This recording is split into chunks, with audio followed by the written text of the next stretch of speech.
topic of this seminar is who am I and why am I suffering in this material world? So this is module 1 in our first course.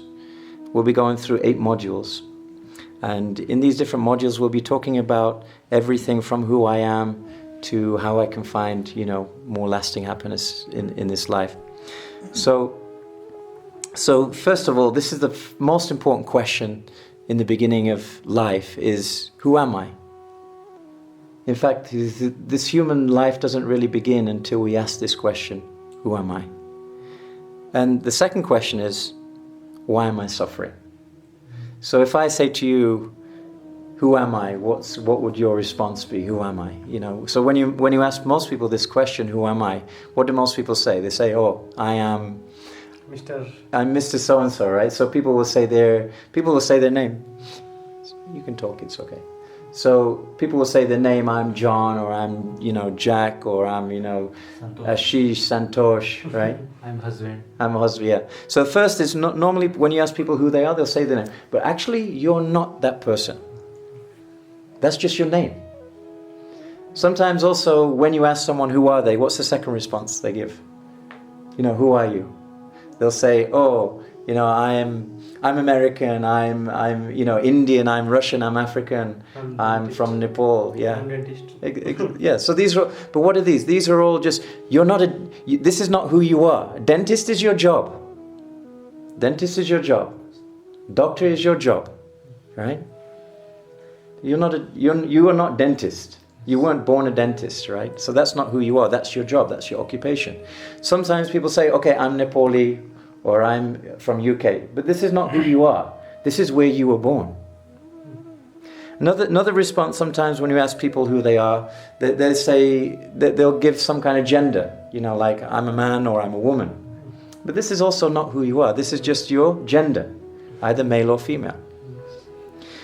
Sometimes also when you ask people who they are, they'll also mention their body type, right? They'll mention their body type. So, I am, so if you fill in the blanks, I'm fat, I'm thin, I'm small, I'm tall, I'm young, I'm old. But what is this referring to? This is referring to your body, right? Yes. So who are we really? So the question then is, am I this body? That's the first question. Yes. Am I this body? Now we can see, I want you to just go back to your childhood, right? When you were, let's say, 1 year old. You had a body, yes? Yes, no? Yes. You all had a body when you were 1 year old. Now let me ask you a question. How old are you now? Most of you around about in your mid-20s, something like that, right? Yes. Now, is it the same body you have now than when you were 1 year old or no? No. It's a different body, right? Yes. Now, has it just stretched? Or what's physically happened to your body? Actually, the scientists have said that every 7 years your body, I think we have some biologists here, I'm not sure, but they say every 7 years your body is completely renewing itself. In other words, the cell, every cell in your body is completely different from 7 years before. So what does it mean? It means that your body that you have right now is not the same body that you had 7 years ago. Yes. If you get a picture of you when you're 1 year old and you look at that picture, and then you get a picture of you when you're 12 years old. And then you get another picture of yourself when you're 20 years old. Then you get another picture of yourself when you're 30 years old. You'll see that the body is completely, even though there are some features that look the same. And that's just kind of like the imprint which is there within the DNA is passed on. But it's not the same. It's only the imprint or the impression is carried forward, which makes you look the same. But actually it's completely different. Yeah. So what does it mean? Even in this lifetime, you've already changed your body so many times. So I'm just going to do a little experiment with you now then, okay? I want you to just put your hands out. Put your hands out. And I want you to point to your head. Just point to your head. Okay. Now point to your knees. Okay, now point to your toes. Now I want you to point to your elbows. Okay, now I want you to point to you. Point to you. Point to you, wherever you think that is. Just point to you.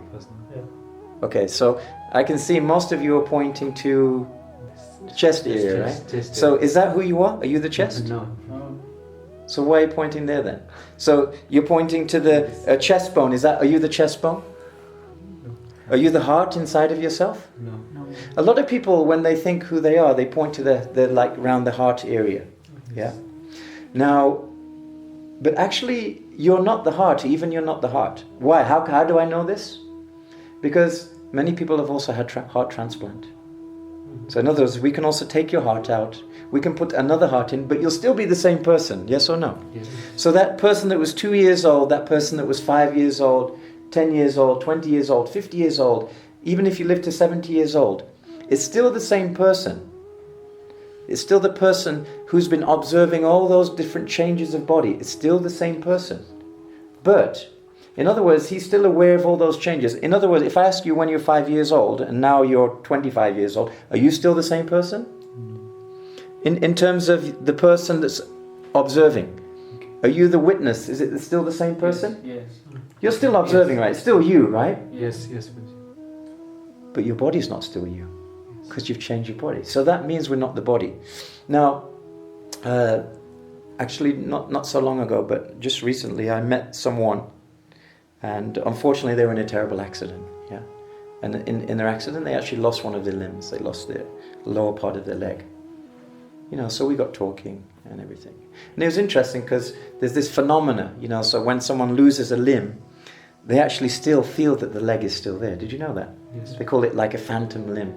And that phantom limb can also feel pain as well, so even though it's not there, which is quite an interesting phenomenon.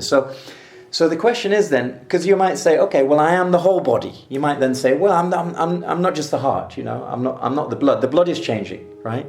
The heart is changing. All the different cells in the body are completely changing. So which part of the body are we? That's the question, which part of the body? If I take your arm off, if I cut your arm off, if I cut both your legs off, are you still you? Yeah. You're still you, right? You're still the consciousness in the body. So what are we? What are we? Then some people say, well, okay, I accept the fact I'm not the body. Yes. You know, but then people say, well, maybe I'm the mind. Maybe I'm the mind. Yeah. So that's another consideration, right? You know, Yes. I'm not the body, but I'm the mind. So what is the mind then? What's the function of the mind? So the mind has two functions. Actually, we have two bodies. We have the gross physical body, which is made of earth, water, air, fire, you know, and ether, and basically all the different chemical compositions. That's the physical body. But we also have a subtle body. The subtle body is made of mind and intelligence. And there's another energy ingredient called the false ego.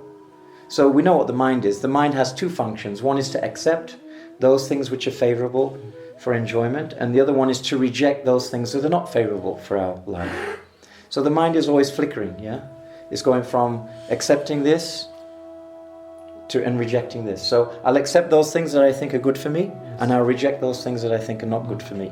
So that's called the function of the mind, accepting and rejecting. Then we have the intelligence. The intelligence is the function that helps us to discriminate between what is good, what is bad, what is right and what is wrong. It gives us a discrimination. And then there's another energy which is called the false ego. Now, false ego means, actually the word ego means the self. The word false ego means the idea that we're something that we're not. So right now, what do we think? Right now we're thinking that we are this material body. Yeah, we're thinking that you know, I'm black, I'm white, I'm man, I'm woman, I'm fat, I'm thin, I'm English, American, Hindu, Christian, Muslim, Jew. These are all designations to do with the material body. But actually you peel these away, this is not really who we are. One time there was this lady, and she was a very nice lady. She was very young. When she was about 25 years old, she met her husband. They fell in love. They got married. They went through the whole life. They lived together very happily. He was an honest man, had a nice job. She was a good, you know, very devoted wife. They loved each other a lot. They also have children. The children grew up, left home. And it was coming towards the end of life, and, you know, they were both in their 70s. And then one day, the husband died. And she was looking at her husband, and he was on the ground, and he was dead. And she was crying. She was weeping and she was calling out. His name was John. Her husband's name was John. And she's saying, oh, John is gone. John is gone. My John is gone. So then someone was also there. He said, what do you mean your John is gone? Your John is still there lying on the ground. You don't see him. She said, no, my John is gone. What do you mean John is gone? John still has the same hair. He still has the same legs. Still same arm John has got. Even John is also still wearing the wedding ring that you bought him also. What do you mean John is gone? John is there. She said, no, John is gone. So what do you mean John is gone? So who are we then? So what's the difference between a living body? What's the difference between a living body and a dead body? So the difference between a living body is, let's say even you might have the most beautiful body in the world. Let's say, for example, if you're Miss World or Mr. Universe, right? As long as you're alive, people are interested, yeah? Like if Miss Universe walked in this room right now, would you all be alert? You know, or Mr. Universe, you know? You'd be alert, right? You'd think, wow, you know, these special people have just walked in, right? But if that body is dead, what will you want to do with the body? Even if it's the most beautiful woman you can think of. As soon as the spirit or the soul leaves the body, the consciousness, the life force, that's the life force which is within the body. As soon as that life force leaves the body, what do we want to do with the body? We just want to dispose of it, right? Yes. Quick, let's bury it, let's burn it, let's get rid of it. As soon as the living force that is within the body leaves the body starts to decompose. Even if you have a child, say 3, 4, 5 years old, if that child's body, if it's a dead body, in other words, if the life force is gone, it won't grow. So what is it that's making that body grow? What is it that's making the body grow? What is it that's making the body animated? That's called the life force. Yeah. So that's actually what the soul is, and that's actually who we are. We are that living force within the body that creates the life in the body. The body, a dead body cannot feel. Yes or no? It can't feel anything. Dead body cannot think. Dead body also has no intelligence also. So what is this? What is the nature of the living force? The nature of the living force is 3 things. This living force has 3 primary energies. Number 1, the living force it's eternal. The body is opposite. The body is always changing. The body is temporary. But the living force is an eternal force. Number 1. Number 2, the living force is also full of wisdom. It's fully conscious. In other words, it's animate. It's conscious. It's full of knowledge, full of wisdom. This is the second energy of the living force. The third energy of the living force is it's blissful. It's by nature blissfulness, joyfulness. This is the third nature of the living entity, or that living force that was in. So that's who we are. We're that living force. Now, remember I told you there's 3 subtle energies, the mind, intelligence, and false ego. The false ego is the energy that makes us think that we're something that we're not. Yeah? It's called false ego. Ego means the self. False ego means you think you're something that you're not. Right? So this is one thing. There's also another. I'll give you an example of what we mean by false ego. Yeah, I want you to imagine. Okay, you're just driving in a car. Okay, you're driving in a car. Yeah, and it's a brand new car, and you just bought this car, right? And it cost you a lot of money. In fact, it was all your savings, and you also borrowed money from the bank as well. And it's a beautiful car. It's so nice, shiny, bright, latest model. Yeah, and you're very proud. And you're taking it out for the first time on a test drive, and you're going to go and drive, and you're also going to show your friends your nice new car. So you get in your car. It smells all new and clean inside. You turn on the engine. You know, maybe you put on your radio as well, listen to your favorite song, and you're driving your car, and you're just really enjoying the whole experience of driving this new car for the first time. Yeah. And just as you're coming close to where your friends are, you know, and you can see your friends, and you're waving to your friends through the car, then all of a sudden, this other car comes and just slightly scratches the side of your car.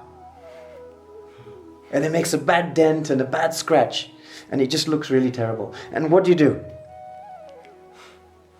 You become so disturbed, yes or no? Yes. You become so disturbed. Oh no, my new car, I was just enjoying this, and now look at this has happened, right? So what do? You stop the car, you get out of the car and says, look what you've done. Look what you've done to me. You hit me. You scratched me. Yeah? Yes. Why did you crashed into the back of me? Well, didn't you look what you're doing? How come you've just hit me? Yeah? And even people use this language. You've hit me. You've scratched me. Yes. But this is not me. This is just your car. But why does it feel so painful? Why does it, why does it feel, in other words, why is it so much suffering?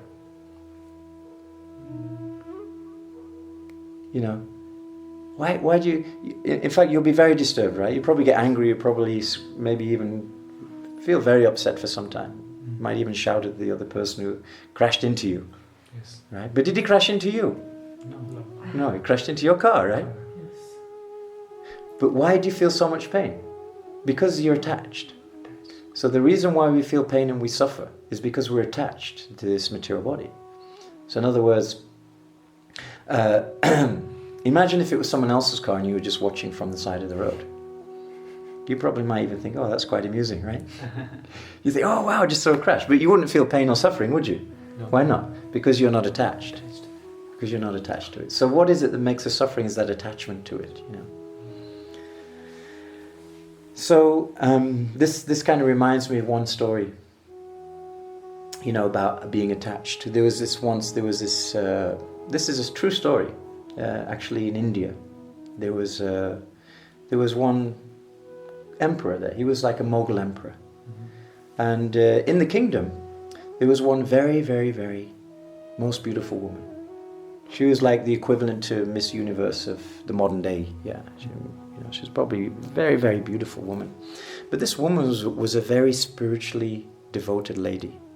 In fact, she'd given a whole life to spiritual practice, and she'd made a vow that I will never get married, and I will give my whole life to spiritual practice, in devotion. Anyway, but news came out that this woman was very beautiful, and the emperor, this Mughal emperor, was very, very powerful. And also, whenever he wanted to get his way, he would just go and get his way. So he heard about this beautiful lady, that she was the most beautiful lady. And he also heard that she was like a spiritual practitioner, but he didn't worry about that. He just thought, oh, she's beautiful, I want her to be my queen. So he went to her house, and she lived in a very simple place. And she was just, all the day she was engaged in spiritual practice and meditation and praying and so many different activities. She was a very simple lady, but very beautiful, very sweet as well. That's why she was so famous. So the king came there with his soldiers, and he said, I want to meet you. So then she came out, what do you want? What do you want from me? He said, I want you to marry me. I want you to be my queen. She said, no, I can't be your queen. I've already made a vow. This lifetime I'll never marry. This lifetime I'm only going to give for spiritual pursuit. He said, no, you have to marry me. And I'm going to give you 3 days only. If after the 3rd day you refuse, I will come and take you by force. So you better think about it over the next 3 days. And to make sure you don't run away and escape, I'm leaving all my soldiers around here. So no one will come in and no one will go out. You have 3 days. You better choose wisely. Yes. If on the 3rd day you have not made your choice, I will take you by force. So she was a little bit disturbed in her mind in the beginning, and then she thought what to do. Because she'd made a vow. She didn't want to break this vow. So she came up with some idea. She got some inspiration in a meditation. She was doing her prayers and meditation. She got some good idea. So luckily in her house, in her small house, she had some special spices and fruits. That if you take these spices and fruits, what it does, it's like acts like a laxative, So everything that's in your body comes out. So what she did, she fasted for those 3 days. She completely fasted, and she took these special herbs and medicine, and it made all the stools and all the urine and all the vomit came out of her body completely. And what she did is, she had different pots. So in one pot she put all of her vomit in one pot. In another pot she put all the urine in the other pot. In the other pot she put all the stools in the other pot. So imagine, So after 3 days, she became completely thin, unrecognizable. She's been fasting for 3 days and completely purging her body of all these different things. So then on the third day, the king came back and he was knocking on the door. Knock, knock. So as he was knocking on the door, then the woman came to the door. She opened the door. She says, "Where is this beautiful girl? Bring her to me now." Because it was this lady, actually. She said, "I am this girl." He said, "No, you're not this girl. You're some ugly, you're some ugly, skinny, what are you saying you're this girl? Get me this girl now." "No, I am this girl." "Hey, why do you know who I am?" So he opened the door by force, went inside, and he was looking everywhere for her. He said, "Where's the girl?" She said, "I'm the girl." Then he was thinking, okay, well, some similarity there, but all your beauty is gone. Where is all your beauty gone? Now your face is not looking nice. It's looking like some skeleton. You have no form. You're looking like some skeleton. What happened to your beauty? She says, "Oh, you want to see my beauty?" "What do you mean, do you want to see my beauty? Where is your beauty?" "Oh, my beauty is here. I kept my beauty in the room. Would you like to see my beauty?" "Yes, I want to see your beauty." "Okay, come with me." So then she brought the king into the room where those pots were there. One pot was full of urine, one pot was full of vomit, one pot was full of stools. And the room was also smelling very bad. She said, "Look in this pot. See this first pot? This vomit? This is my beauty. See this urine? This is also my beauty. See this stool? This is also my beauty." He says, "What do you mean? How is this your beauty?" "No, I just separated it from my body." So the man, somehow or other, this emperor got some insights. Oh wow, she's really showed me the real true beauty of this human body. So this story is called Liquid Beauty. It's a true story. So actually that person, because of the influence of this lady, she was a very, very spiritually evolved person. She had a lot of spiritual power also. And by doing this process, and the king got this realization, and he realized, oh, all this time I've been looking for this beauty, but actually this beauty is just nothing other than some material ingredients. So then he realized his mistake, and then he offered his respects to this lady, and he accepted her, not as his wife, but he accepted her as his spiritual master. She became his spiritual master and spiritual guide. So he actually, to complete the story, he, asked her, "Please, I'm sorry for being so." He asked her for forgiveness, and he became humble, and he became pacified, and he realized, he says, "Wow, all this time I've been searching, for happiness just from, these material ingredients, but actually this is not real beauty." So then he asked, "What is real beauty then? What is real beauty?" She said, "The beauty that you're really looking for is the soul, the spirit, the life force. This is the thing that is very beautiful." Yeah. So we can learn from this. So what can we learn from these stories? We can learn a few things, One of the things we can learn from these stories is that, the so-called happiness, so-called beauty of the material world is just like an illusion. We look at a body and we think it's so attractive, but actually you take one layer of skin off the body, even you have the most handsome boy or most beautiful girl, if you peel one layer of skin off that person, will you be attracted anymore? You'll be, "Oh, you're disgusting," right? So what are we actually really attracted to? Actually, even if I give you the most beautiful woman who's a dead body, will you be attracted? You won't be attracted. You'll say, "Oh," you'll be repulsed, right? So what is it that's really attractive then? That's that living force. So who are we then? So we are the living force. So this is the first lesson in, you could say, in self-realization. The first lesson in self-realization is to know who I am. Yeah? And who I am is the living force, which is, by nature, eternal, full of wisdom, and full of blissfulness. Now, in our next classes, we'll be talking about, what's the process? Because we can understand, there's two ways we can understand. We can understand logically. Right now we're understanding logically that we're not the material body.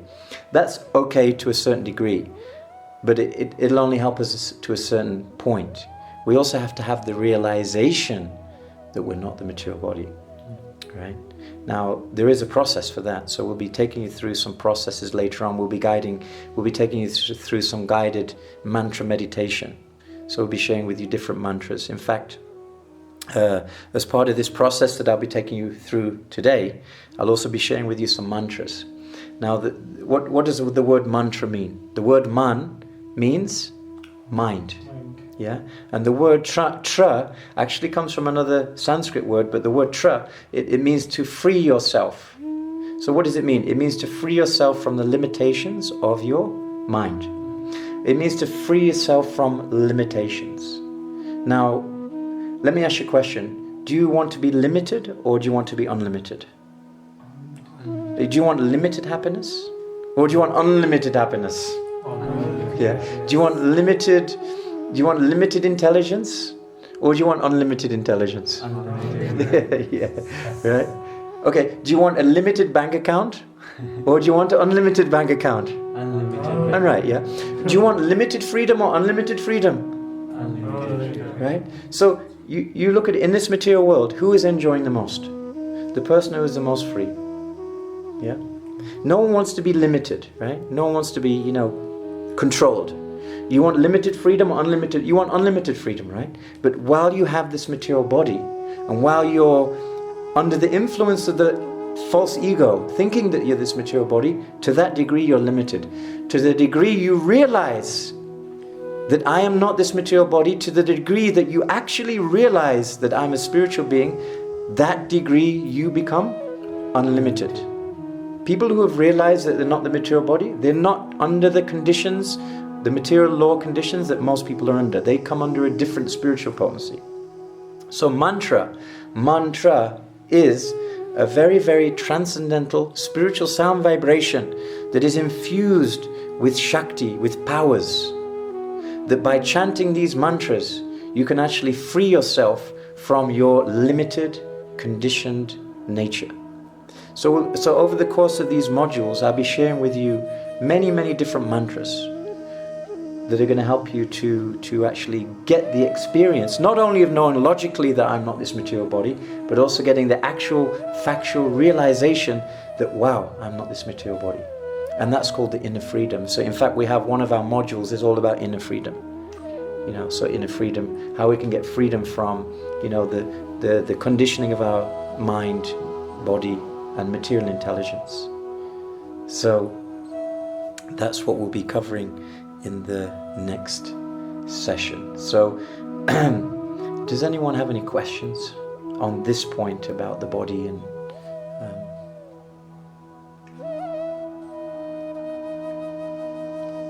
living force?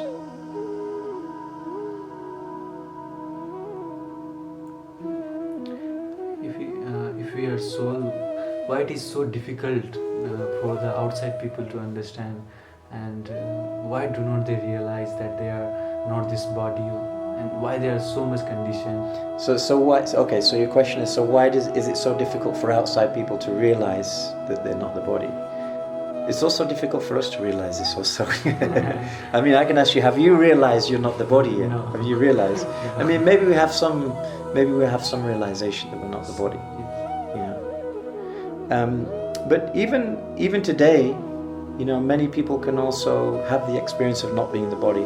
There's a few techniques like astral travel, where people can actually leave their body, their gross body, and just travel in their subtle body. Because remember I told you we actually have three bodies. We have the physical body, we also have the subtle body, mind, intelligence, false ego. We also have the spiritual body, which is the living force. So we have 3 bodies.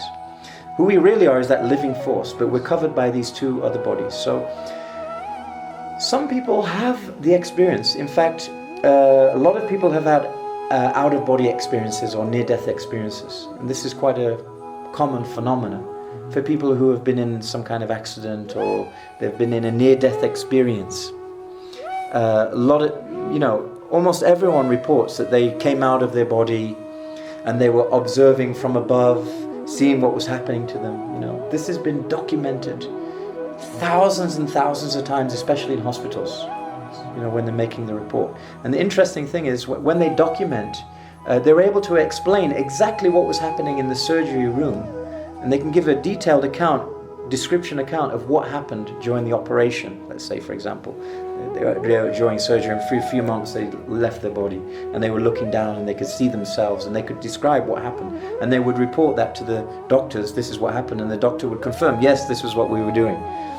So there's been many, many cases like that of people having a near-death experience and leaving the body. But they haven't completely left the body because they still have the subtle body, mind, intelligence, false ego. So even though they've left the physical thing, they still haven't left the subtle conditioning. In order to get liberation and become completely free, we also have to give up this the subtle coverings as well, mind, intelligence, false ego. And you need a very powerful process for that. So I could say my question to you then is, one reason why people find it very difficult to realize they're not the body is because they're very much absorbed in material daily activities. In other words, every day they're engaged completely just in material work, material thoughts, they're watching material programs, they're listening to material musics. So what that does, it keeps you bound up in that material atmosphere. In order to get free from the material coverings, you need to engage yourself in some kind of spiritual process and be absorbed. Right? The more you're absorbed in material, the more you'll stay absorbed in thinking you're the body. The more you're absorbed in the spiritual, the more you'll realize that I'm actually a spiritual living being. Do living force and soul is the same thing or different? Living force and soul, same thing. So people call the living force different. Some people call it the spirit soul. Some people call it the soul. In Sanskrit, they call it the Atma.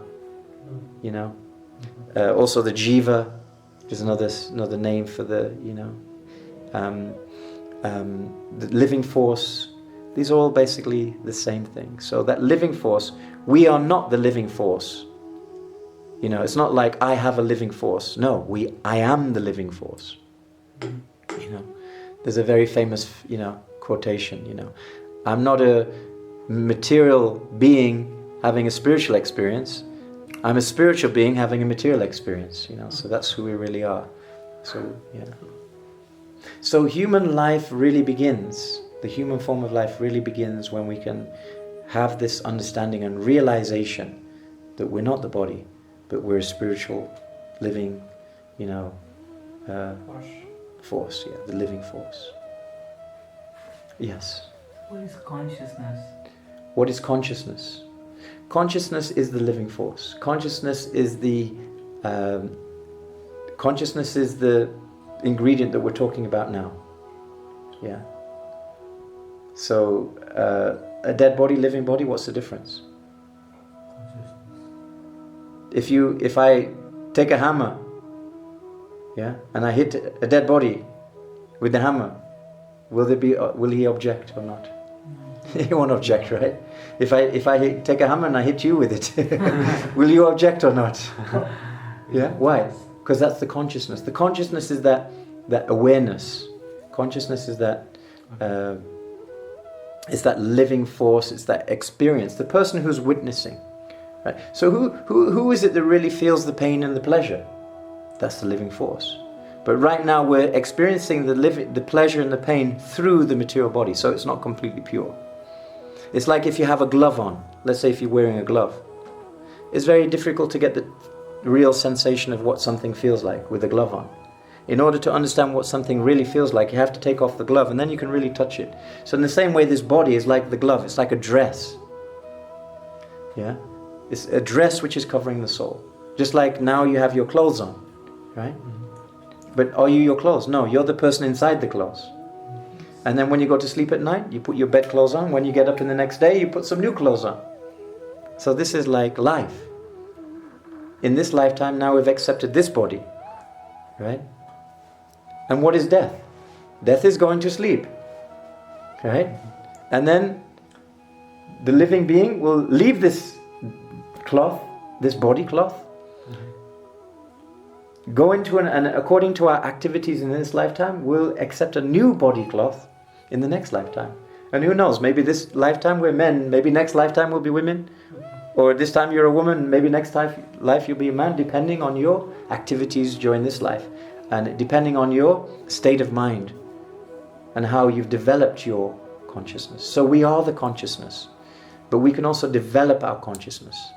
So the idea is in this lifetime, we need to purify our consciousness, because now the consciousness has become purified by the material elements, by the material ingredients. Right? So I'll be talking about this in one of our next modules. There are three modes of material nature: goodness, passion, and ignorance. These are the three modes of material nature. So right now our consciousness is covered over either by goodness, passion, and ignorance. So when we become completely free, we actually become free from the influence of the mode of ignorance, passion, and goodness, and we come into this transcendental consciousness.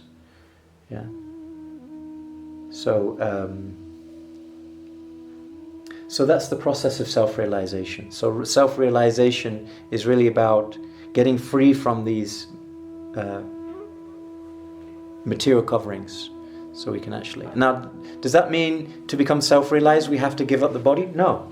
We can also become self-realized, completely self-realized, even without giving up this body, even within this life. Why? Because a self-realized person, they no longer have that identification of who I am. See, what the problem is, we identify ourselves with the body. We believe that we're this body. We believe that we're this country. We're all these different designations. When we give up that energy of identifying, then we become liberated. That's called inner freedom or liberation. So that's the first level of spiritual perfection, is liberation. There's other levels. There's five levels actually. The first level is liberation. There's another 4 levels after that. So we'll be talking about that in one of our advanced classes, what those 5 levels of liberation are. And even in this lifetime, within a few years, we can also get this realization, these realizations. So we'll be covering these things later on in the next module. Okay, so we're giving you a lot to think about. So thank you for attending this lecture. I hope it was very useful for you and you'll be able to get something from it. And we'll also be giving you some homework as well over the next, before the next session. We'll be giving you a few little things you need to do as part of this session. Okay, thank you.